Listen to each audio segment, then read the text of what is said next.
اعوذ باللہ من الشیطان الرجیم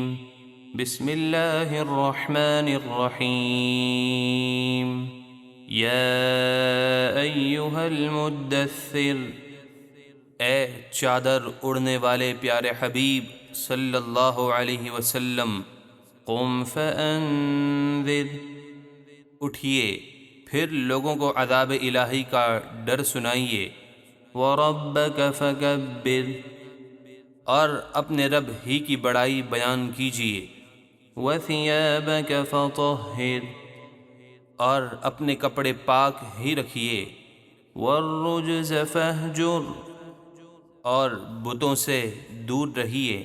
وَلَا تَمْنُن تَسْتَكْثِرُ وَلِرَبِّكَ فَاصْبِرْ، اور زیادہ لینے کی نیت سے کسی پر احسان نہ کیجیے، اور اپنے رب کے لیے ہی صبر کیجیے۔ فَإِذَا نُقِرَ فِي النَّاقُورِ فَذَلِكَ يَوْمَئِذٍ يَوْمٌ عَسِيرٌ عَلَى الْكَافِرِينَ غَيْرُ يَسِيرٌ، پھر جب سور پھونکا جائے گا تو وہ دن بڑا سخت دن ہوگا، کافروں پر آسان نہ ہوگا۔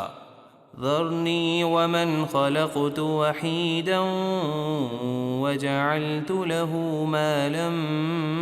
ممدودا، اس بدبخت ولید بن مغیرہ کو مجھ پر چھوڑ دیں جسے میں نے اکیلا پیدا کیا اور اسے وسیع مال دیا۔ وبنین شہودا ومہدت له تمہیدا ثم یطمع ان ازید، اور اس کے سامنے حاضر رہنے والے 10 بیٹے عطا کیے اور میں نے اسے بہت کچھ مہیا کیا، پھر وہ ناشکری کے باوجود یہ طمع کرتا ہے کہ میں اسے اور زیادہ دوں۔ کلا انہ کان لآیاتنا عنیدا سأرہقہ صعودا انہ فکر وقدر فقتل کیف قدر، ہرگز نہیں، بے شک وہ تو ہماری آیتوں سے دشمنی رکھتا ہے، عن قریب میں اسے آگ کے پہاڑ صعود پر چڑھاؤں گا۔ بے شک اس نے قرآن کے بارے میں بہت غلط سوچا اور اپنے دل میں ایک بات ٹھہرائی کہ یہ قرآن جادو ہے، تو لعنت ہو اس پر، اس نے کیسی بری بات ٹھہرائی۔ ثم قتل کیف قدر ثم نظر ثم عبس وبسر ثم ادبر واستکبر، پھر لعنت ہو اس پر، اس نے کیسی بری بات ٹھہرائی، پھر اس نے نظر اٹھا کر دیکھا، پھر اس نے تیوری چڑھائی اور منہ بگاڑا،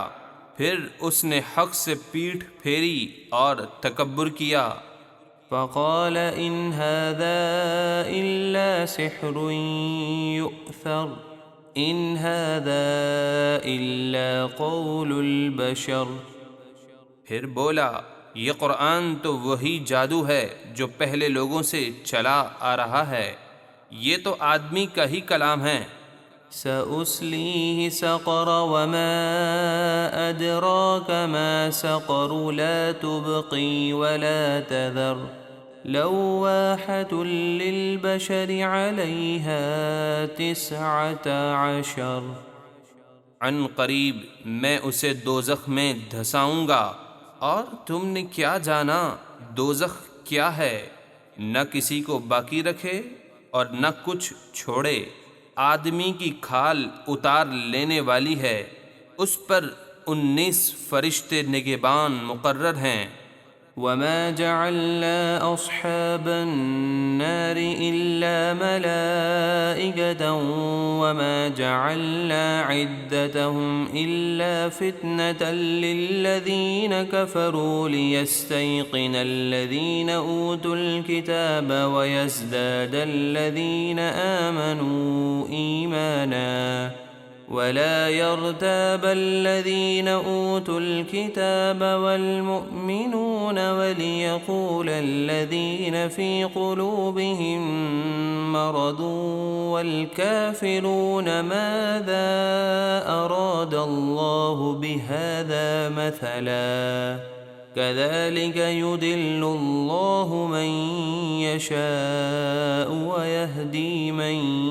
يشاء وما يعلم جنود ربك إلا هو وما هي إلا ذكرى للبشر۔ اور ہم نے دوزخ کے نگہبان فرشتے ہی مقرر کیے،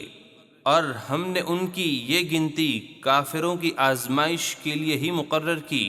تاکہ اہل کتاب یعنی یہودی اپنی کتاب توریت میں مذکورہ تعداد لکھی ہوئی دیکھ کر نبی آخر الزماں کی رسالت کا یقین کر لیں، اور ایمان والوں کا ایمان بڑھے، اور اہل کتاب اور مسلمان شک نہ کریں، اور تاکہ جن لوگوں کے دلوں میں نفاق کی بیماری ہے وہ اور کافر کہیں کہ اس عجیب بات کو بیان کرنے سے اللہ کی کیا مراد ہے۔ اللہ اسی طرح جسے چاہتا ہے گمراہی میں چھوڑ دیتا ہے اور جسے چاہتا ہے ہدایت عطا فرماتا ہے، اور آپ کے رب کے لشکروں کو اس کے سوا کوئی نہیں جانتا، اور وہ تو آدمی کے لیے نصیحت ہی ہے۔